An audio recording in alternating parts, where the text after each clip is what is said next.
Hello guys, immortal is back के episode 65 के साथ हाजिर है। अगर आपको हमारी एक्सप्लेनेशन अच्छी लगे तो प्लीज़ चैनल को सब्सक्राइब कर दें, लाइक कर दें और बेल आइकॉन को ज़रूर प्रेस कर दें। एपिसोड के स्टार्ट में सब लोग जश्न मना रहे होते हैं और वाइन पी रहे होते हैं और वो कह रहे होते हैं कि हमने ज़ुआंग फैमिली के बिज़नेस को और उनको तबाह कर दिया है और अब वो हमारे मुआहदे के मुताबिक 20 मिलियन के मकरूज़ हो गए हैं जो कि उनको अदायगी करनी पड़ेगी और हमारे हर एक के हिस्से में तकरीबन 3.3 बिलियन अब आएगा। और सब लोग ये बातें सुनकर बहुत ज़्यादा खुश हो रहे होते हैं और कहते हैं कि हमें शॉपिंग विलेज में सरमायाकारी के इस मंसूबे को जारी रखना है। और सारे ये देख कर बहुत ज़्यादा हैरान हो जाते हैं कि वाह, ये तो बहुत अच्छा हुआ हमारे लिए। और मौजूदा फ़ंड जो है वो 20 मिलियन है और शॉपिंग विलेज के डिज़ाइन के लिए किंशु ग्रुप इसका पूरे का 10% का हिस्सेदार होगा। और किंशु इन सबको बताता है कि ओइंग फैमिली जो कि जिंगलैंड जजीरे से है उसमें मिस्टर ओम ने कहा है कि हम इस प्रोजेक्ट के दरमियान में और आखिरी मरले में और ज़्यादा पैसा इन्वेस्ट करेंगे और उन्होंने मुझसे इस बिज़नेस के मुतालिक मिस यू से बात करने को कहा है। उसके बाद मिस्टर ज़िया और किंशु गाड़ी से चले जाते हैं। उसके बाद किंशु कहता है कि मैं इन लोगों के साथ काम करने के लिए तैयार हो गया हूं और साथ ही मिस ज़िया गाड़ी चलाते हुए किंशु से पूछती है कि आपको मिस यू ने आपसे क्या कहा है। किंशु मिस ज़िया को बताता है शॉपिंग विलेज के प्रोजेक्ट में जब दरमियानी रास्ते में आएंगे तो उस वक्त इसमें सरमायाकारी की बहुत ज़्यादा ज़रूरत होगी और ये ओएम फैमिली उस वक्त अपने सरमायाकारी इस प्रोजेक्ट में करना चाहती है। ये सुनकर मिस ज़िया कहती है क्या बॉस, आप इस फैमिली के साथ सरमायाकारी करने जा रहे हैं? सरमायाकारी का मतलब है कि इन लोगों के साथ कारोबार करना। किंशु कहता नहीं, ऐसा नहीं है, मैं सिर्फ प्रोजेक्ट प्लानिंग स्कीम को पेश करने वाला हूं और मुझे उम्मीद है कि वो पैसों के लिए इस चीज़ की ऑफ़र को कबूल करेंगे। और किंशु बताता है कि हमारे पास ज़ुआंग फैमिली का जो सरमाया है वो हमारे पास है, लेकिन उसको हासिल करने के लिए हमें कुछ वक्त दरकार होगा और हमें अपने कंपनी की तरक्की के लिए और मुझे अपनी कल्टीवेशन के लिए और बहुत सारे पैसों की ज़रूरत है।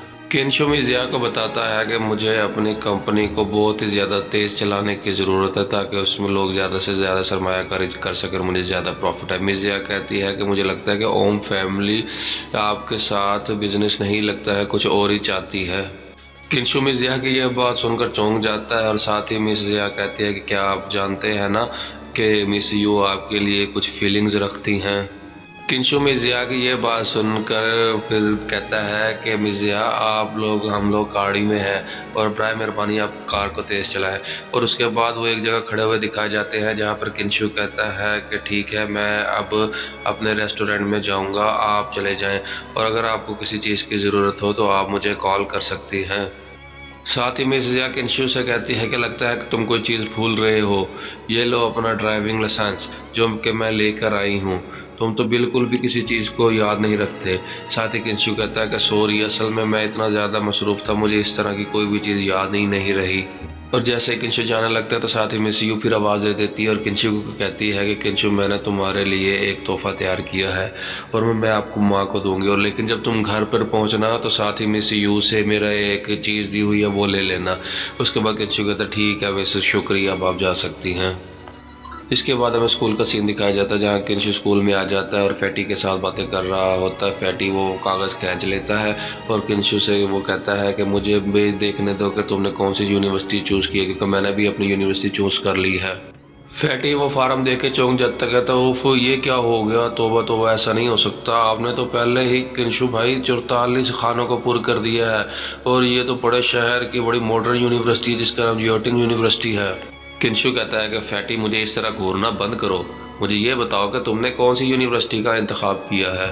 फैटी ही करके हंस के दिखाता है और फिर कहता है कि मेरा स्कूल जो है वो इतना अच्छा नहीं है, लेकिन फिर भी वो जदीद शहर में एक सेफ और अच्छा स्कूल है। और वैसे भी भाई किंशु, मैंने आपसे किंग फू सीखना है जो कि आपने कहा था मैं आपको सिखाऊंगा। साथ ही किंशु कहता है फैटी, लगता है तुम कुछ भूल गए हो, मैंने तुमसे वादा किया था कि मैं तुम्हें किंग फू सिखाऊंगा, लेकिन उस सूरत में जब तुम पतले हो जाओगे। ये बात सुनकर साथ ही फैटी चौंक जाता है। क्या बॉस, ऐसा ना करें, मुझे लग रहा है कि आप बिल्कुल मेरे साथ मजाक कर रहे हैं। किंशु कहता है, क्या मैं और मजाक, मैं ऐसा तुम्हारे साथ क्यों करूँगा, मैं सच कह रहा हूँ तुमको। और साथ ही मिसान भी किंशु को देखकर दिल ही दिल में स्माइल कर रही होती है। उसके बाद किंशु फैटी से पूछता है जाते हुए कि बताओ फैटी, तुम्हारा रिजल्ट कब आ रहा है। साथ ही फैटी जवाब देता है कि किंशु भाई कोई मसला नहीं, हम फिर मिलते हैं, बाद में बताऊंगा। किंशु घड़ी पर टाइम देखता और कहता है मुझे लगता है कि रेस्टोरेंट पर ज़्यादा मसरूफियत नहीं होगी, मैं जाकर अपनी माँ को देखता हूँ, उनसे बातें करता हूँ। और साथ ही पीछे से किंशु को कोई आवाज़ लगा देता है। जैसे किंशु मुड़ता है तो पीछे से मिस हैन होती है। मिस हैन किंशु को कहती है कि किंशु, अगर तुम मसरूफ़ नहीं हो तो क्या तुम मुझे बस स्टॉप तक छोड़ सकती हो, क्योंकि आज मैं अपनी कार साथ लेकर नहीं आई। किंशु कहता है ठीक है मिस, मैं आपको वहाँ पर छोड़ देता हूँ। फिर वो दोनों बस स्टेशन की तरफ चलना शुरू कर देते हैं और दोनों ही खामोश हो रहे होते हैं, कोई भी एक दूसरे से बात नहीं करते। फिर दोनों अचानक से एक साथ ही बात करना शुरू कर देते हैं। मिस सोच रही होती है कि जो मैंने किंशु को लेटर दिया था क्या वो उसने पढ़ लिया होगा, और किंशु सोच रहा होता जो मैडम ने लेटर भी दिया था मैंने वो पढ़ लिया था, मैं उस लेटर का इसको क्या जवाब दूँ। साथ ही मिस रुक जाती है और कहती है किंशु पहले आप चलिए। किंशु कहता है मैंने आपका दिया हुआ मिस वो लेटर पढ़ लिया था और मुझे उसमें ऐसा लगता है कि जैसे आप अब भी अपने आप को कसूरवार समझती हैं। किंशु बताता है कि जब मैं आपको बचा रहा था तो आपको बचाते हुए मेरी वहाँ पर गाड़ी के साथ टक्कर लगी, जिसकी वजह से मुझे चोट लग गई थी, और आप भी वहाँ से ज़रूरी काम की वजह से वहाँ से चले गई थी। और मुझे ये भी पता है कि आप इस साल खुफिया तौर पर मेरी चुपके से मदद कर रही हैं। मिस किंशु की ये बात सुनकर बड़ी सी हैरान सी हो जाती है। किंशु कहता है कि मिस आप अपने आप को क्यों टेंशन में डाला हुआ है, क्यों सोचती रहती हैं, जो होना था हो गया है, अब इस बात को छोड़ दो, वैसे भी मैं सब कुछ भूल चुका हूँ। मिस कहती है इसका क्या मतलब है किंशु, कि तुमने मुझे। किंशु कहता हाँ, मैंने आपको माफ़ कर दिया है। उसके बाद मिस किंशु से कहती है कि आपका बहुत बहुत शुक्रिया किंशु, क्योंकि मैंने ख़त आपको इसलिए लिखा था क्योंकि आपने मेरे कभी भी सवाल का जवाब नहीं दिया था। किंशु मिस को बताता है कि यह मेरे लिए थोड़ा सा परेशान कुन था और मुझे आपका ख़त खोलते हुए थोड़ी सी परेशानी भी हुई, और मैं सोच रहा था कि इसको खोलूं कि ना खोलूं, क्योंकि मुझे ऐसा लग रहा था कि आपने भी मुझे कोई मोहब्बत से भरा ख़त लिख दिया है। मिस ये बात सुनकर शर्मा जाती है और कहती है किंशु क्या तुमने ये समझा, क्योंकि मुझे तो समझ नहीं आ रही थी कि मैंने तुमसे तुम्हारे साथ ये बात किस तरह शुरू करूँ। मिस किंशु से कहती है कि इसका मतलब अब हमारे दरमियान कुछ भी नहीं है, लिहाजा हम अब दोस्त बन सकते हैं। तो साथ ही किंशु कहता क्यों नहीं, बिल्कुल। उसने कहा और हम क्या दोबारा भी मिल सकते हैं। तो किंशु कहता है बिल्कुल, ऑफ कोर्स, क्यों नहीं। ये सुनकर साथ ही में शर्मा जाती है। इस सीन में हमें स्नैक बार का सीन दिखाया जाता है जिसमें किंशु आ जाता है और किंशु अंदर आकर आवाज़ लगाता है मॉम मैं घर आ गया हूँ। मॉम की कहती है कि जल्दी से आ जाओ क्योंकि जल्दी खाना गरम गरम तैयार है, और किंशु आकर खाना खाने लग जाता है। मॉम कहती है आहिस्ता खाओ, ये सब तुम्हारा ही है, तुम आराम से खा लो इसको। माँ किंशु से पूछती है कि तुमने आज यूनिवर्सिटी का फॉर्म भरना था, बताओ कौन सी यूनिवर्सिटी का और किस शहर का इंतखाब किया है। किंशु बताते हैं माँ ये जिंगचैन सिटी है। माँ कहते क्या जिंगचैन सिटी। किंशु कहता हाँ जिंगचैन सिटी। मॉम मैं उस जिंगचैन सिटी में पढ़ूंगा, क्यों आपको कोई परेशानी है। माँ किंशु को बताती है कि तुम्हारा बाप और उनका खानदार उसी शहर में है। तो हम साथ ही किंशु सुनकर बात खड़ा हो जाता है और गुस्से से चिल्लाता है माँ हमने फैसला किया था ना कि हम उसके बारे में कभी भी इस बात नहीं करेंगे। साथ ही माँ किंशु को बताती है कि किंशु वो तुम्हारा बाप है। किंशु गुस्से में आ जाता है और बहुत ज़्यादा चिल्लाता है। किंशु माँ को कहता है कि वो उस वक्त हमें छोड़कर चला गया जब मैं पैदा हुआ, और क्या उस वक्त उसने हमारा साथ दिया कि जब हम बहुत ही ज़्यादा गुर्बत में आ गए थे तो मुश्किल वक्त आ गया था हम पर, और क्या माम वो उस वक्त ज़ाहिर हुआ जब हमें गुंडागर्दी का निशाना बनाया गया है, और क्या जब वो उस वक्त ज़ाहिर हुआ है जबकि हम दर दर के ठोकरें खा रहे थे।